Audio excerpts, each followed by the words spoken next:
Sejahtera Malaysia. Apa kabar rakyat Malaysia? Sekali lagi direct to the point, tak payah nak panjang-panjang. Okey. Denyut nadi, denyut suara rakyat berdenyut-denyut, bergegar-gegar di channel ini. Jangan lupa kamu komen, tekan butang subscribe, share dan beritahu kawan-kawan ada satu channel yang suka buat pendedahan. Kita mendedahkan dengan bukti, kita mendedahkan dengan fakta dan kebenaran. Hanya yang sudah masuk mahkamah saja yang kita dedahkan. Tak masuk jangan dedah, nanti fitnah susah. Okey, terbaru daripada mahkamah di US.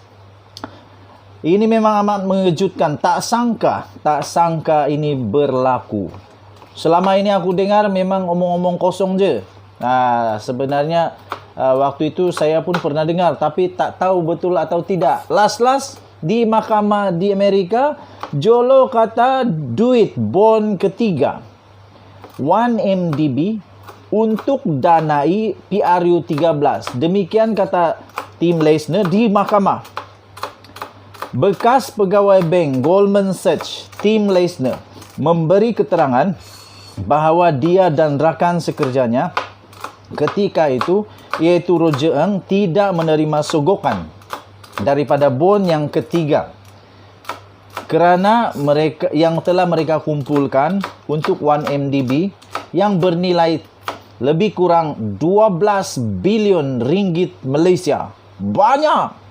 Walaupun mereka telah meraih berjuta-juta sogokan daripada dua bond yang diperoleh sebelum ini. Leisner berkata, Low Taek Jo yang dikenali sebagai Jolo telah memaklumkan kepadanya bahawa wang daripada bond yang ketiga itu dirujuk sebagai Project Catalyst akan digunakan untuk pilihan raya umum ketika itu pada 2013. Soalnya sekarang, parti mana yang pakai duit ini? Aduh, tak tahu parti mana yang pakai duit ini. Banyak tuh, kalau 12 bilion. Parti mana yang pakai duit ini? Cuba kamu komen apa pendapat kamu. Parti mana yang guna wang 12 bilion ini untuk danai PRU 13? Aku pun tak pasti, walaupun aku rasa ada juga ramalan aku parti mana, tapi aku tak mau cakap. Bahaya. Nanti kita dengar je lah. Dia mendedahkan perkara ini semasa beliau memberikan keterangan sebagai saksi utama dalam perbicaraan terhadap Ng pada 24 Februari 2022 di New York. Ng telah didakwa melanggar undang-undang anti rasuah dan pengubahan wang haram. Dan Malaysia kini telah melihat transkrip mahkamah keterangan pada 24 Februari itu, di mana pendakwa iaitu Drew Roll telah bertanya kepada Leisner, adakah anda mempunyai pemahaman mengapa untuk perjanjian ini anda tidak dibayar untuk catalyze? Tim Leisner menjawab ini. Katanya, Low berkata kepada Roger dan saya bahawa ada pilihan raya di Malaysia akan datang dan semua wang yang datang daripada Project Catalyze perlu digunakan untuk pilihan raya itu. Untuk tujuan pilihan raya. Sekali lagi, parti mana yang pakai? Dan tiada ruang untuk mendapat sogokan katanya. Ini kerana perlu membiayai pilihan raya itu daripada Project Catalyze. Leisner berkata dia difahamkan menjadi amalan biasa untuk memberi sumbangan kepada pengundi. Aduh, Leisner berkata dia difahamkan menjadi dalam kurungan ni amalan biasa untuk memberi sumbangan dalam kurungan kepada pengundi. Katanya, jadi membeli pilihan raya dalam konteks ini bermakna kepada saya bahawa sebahagian daripada wang yang dikumpul oleh Project Catalyze akan digunakan untuk membayar sebahagian daripada sumbangan yang saya tahu berlaku di Malaysia. Katanya, bagaimanapun katanya, dia tidak tahu ke mana sebenarnya wang daripada Project Catalyze akan pergi. Sama ada Perdana Menteri ketika itu Najib Razak akan menerima apa-apa secara pribadi daripadanya atau tidak. Oi, nama Najib kena sebut ni. Roll bertanya, secara pribadi? Leisner menjawab, secara pribadi. Kerana sudah tentu pembayaran pilihan raya yang saya nyatakan adalah menjurus dan bertujuan untuk menyokong dia memenangi pilihan raya semula untuk menjadi Perdana Menteri. Siapa tu? Jadi apabila anda bertanya tentang dia, saya merujuk kepadanya secara pribadi. Pada hari yang sama, Lesner turut memberikan keterangan bahawa dia dan Eng masing-masing telah menerima sogokan sebanyak 17.5 juta US dollar untuk penglibatan mereka dalam terbitan bond yang pertama bernilai 1.75 bilion US dollar.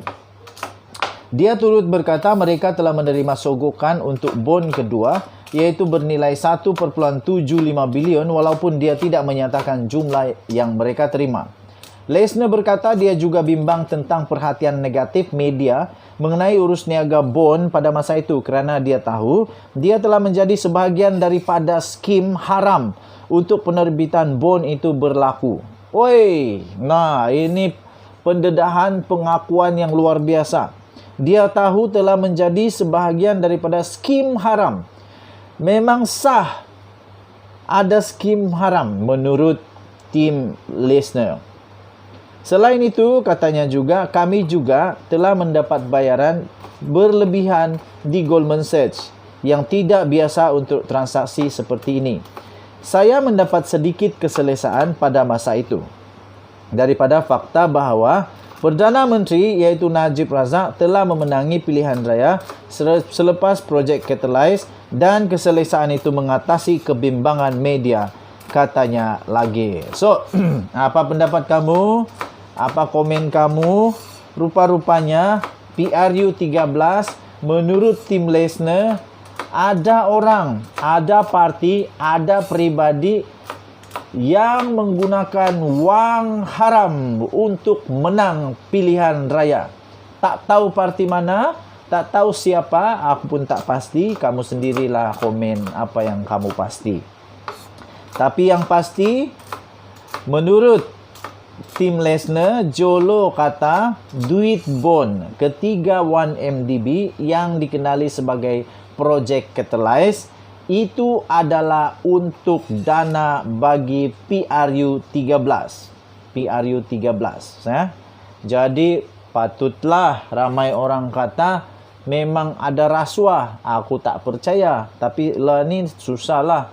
Nak kata tak ada rasuah susah juga. Tapi sebab tim Lesner kata memang untuk dipakai untuk sumbangan. Sumbangan. Okay. So, apa pendapat kamu? Kamu komenlah banyak-banyak. Saya pun tak tahu lagi apa nak kata. Malaysia kita punya. Cintai Malaysiaku. Kita jaga kita. Jangan lupa tekan butang subscribe, like dan share. Lagi satu, apa pendapat kamu lah? Nadi denyut suara rakyat bergema, berdenyut-denyut di channel ini. Kita jumpa lagi. Bye-bye.